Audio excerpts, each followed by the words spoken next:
മലയാളികൾ ഇരുകൈയും കൊണ്ട് സ്വീകരിച്ച താരജോഡികളാണ് കാവ്യയും ദിലീപും. കാവ്യയുമായി ഇനിയും അഭിനയിക്കുമോ എന്നാണ് പ്രേക്ഷകരുടെ ചോദ്യം. മലയാളി പ്രേക്ഷകരുടെ പ്രിയപ്പെട്ട താരജോഡികളാണ് ദിലീപും കാവ്യ മാധവനും. ബാലതാരമായി വെള്ളിത്തിരയിലെത്തിയ കാവ്യ ചന്ദ്രനുദിക്കുന്ന ദിക്കിൽ എന്ന ചിത്രത്തിലൂടെയാണ് ആദ്യമായി ദിലീപിന്റെ നായികയാകുന്നത്. ചിത്രം തിയേറ്ററിൽ വൻ വിജയമായിരുന്നു. അതിനുശേഷം ദിലീപും കാവ്യയും നിരവധി ചിത്രങ്ങളിൽ ഒരുമിച്ച് അഭിനയിച്ചു.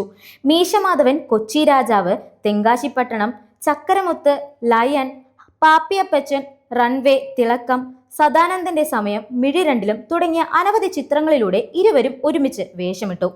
2016 പുറത്തിറങ്ങിയ സിനിമയായ പിന്നെയും എന്ന ചിത്രമായിരുന്നു ദിലീപ് കാവ്യ ജോഡി അവസാനമായി ഒരുമിച്ച് അഭിനയിച്ചത്. അടൂർ ഗോപാലകൃഷ്ണൻ രചനയും സംവിധാനവും നിർവഹിച്ച ചിത്രം തിയേറ്ററുകളിൽ അത്ര തിളങ്ങിയിരുന്നില്ല. പിന്നീട് കാവ്യ സിനിമയിൽ നിന്നും വിട്ടുനിൽക്കുകയായിരുന്നു. ഇപ്പോഴിതാ മലയാളി പ്രേക്ഷകർക്ക് ഇനിയും ദിലീപ് കാവ്യ കോംബോ പ്രതീക്ഷിക്കാമോ എന്ന ചോദ്യമാണ് ഉയർന്നിരിക്കുന്നത്. അടുത്തിടെ ദിലീപിന്റെ ഒരു അഭിമുഖത്തിലാണ് ചോദ്യം വന്നത്.